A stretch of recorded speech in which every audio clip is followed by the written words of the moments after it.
அனைவருக்குமே வணக்கம். சற்று முன் கிடைத்திருக்கக்கூடிய ஒரு மிக மிக முக்கியமான செய்தி ஒன்று வெளியாகியுள்ளது. சற்று முன் செந்தில் பாலாஜியை அடித்து இழுத்துச் சென்ற டெல்லி போலீஸ். இது மாதிரி பார்த்தீங்கன்னா செய்திகள் வெளியாயிருக்கு. கரூர் சம்பவத்தின் அடிப்படையில் இப்போ செந்தில் பாலாஜி அவர்கள் பார்த்தீங்கன்னா இதில் முக்கிய பங்கு தமிழக வெற்றி கழகத்தில் பார்த்தீங்கன்னா ஒரு மிகப்பெரிய கலவரங்களை ஏற்படுத்தியிருக்காரு அப்படின்னு இப்போ தகுந்த ஆதாரத்தோடு பார்த்தீங்கன்னா சிபிஐ விசாரணை தெரிய வந்திருக்கு. இந்த விசாரணை அடிப்படையில் இப்போ செந்தில் பாலாஜி அவர்கள் பார்த்தீங்கன்னா இப்போ டெல்லி போலீஸ் அடித்து இழுத்து சென்றதாக இன்று காலை பரபரப்பை ஏற்படுத்தியிருக்கு.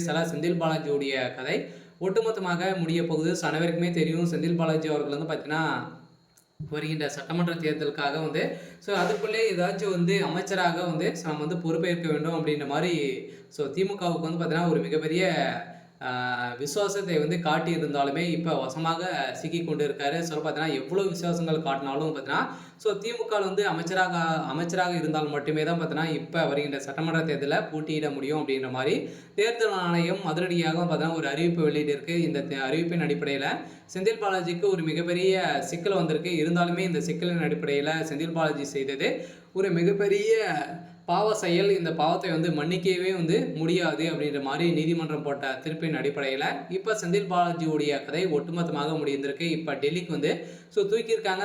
டெல்லியில் விசாரணை நடந்துட்டு இருக்கு. பார்த்தீங்கன்னா ஏற்கனவே ஒரு மிகப்பெரிய பிரச்சனைகள் அவர் இருக்கா இல்லையா. ஃபர்ஸ்ட்ல பார்த்தீங்கன்னா ஒரு மிகப்பெரிய டாஸ்மாக் நிறுவனத்தில் நடந்த சம்பவத்தின் அடிப்படையிலும் இப்போ செந்தில் பாலாஜி அவர்கள் இல்லாத அமைச்சராக இருக்காரு. ஏற்கனவே ஒரு மிகப்பெரிய ஊழல் அதிமுக ஆட்சி காலத்தில் இருக்கும்போதே பார்த்தீங்கன்னா ஒரு மிகப்பெரிய ஊழல் செய்த காரணத்தின் அடிப்படையில் தான் அதிமுக விலகி இப்போ திமுக இணைந்து ஒரு மிகப்பெரிய புள்ளியாக இருக்காரு. இருந்தாலும் செந்தில் பாலாஜி அவர்கள் தெரியும் இவர் யார் அப்படின்றத. செந்தில் பாலாஜி கரூர் மக்களுக்கு அனைவருக்குமே தெரியும் இல்லையா.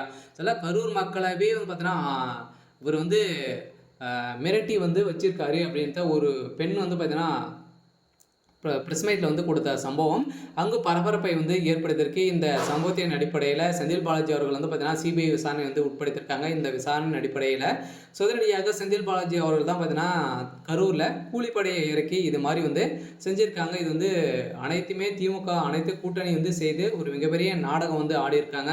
இந்த நாடகத்தின் அடிப்படையில் மக்களுடைய உயிர் தான் சேர்ந்திருக்கு. இதற்கு அனைத்துக்குமே தமிழக வெற்றி கழகத்துடைய தலைவர் விஜய் அவர்கள் தான் பொறுப்பேற்க வேண்டும் அப்படின்ற மாதிரி பார்த்தீங்கன்னா திமுக சேர்ந்த நிர்வாகிகளும் அனைவருமே பார்த்தீங்கன்னா குற்றச்சாட்டுகள் வைத்திருக்காங்க. அதில் இப்போ நீதிமன்றம் வழங்கிய தீர்ப்பின் அடிப்படையில் இப்போ செந்தில் பாலாஜி அவர்கள் செய்தது நிரூபணமாயிருக்கு.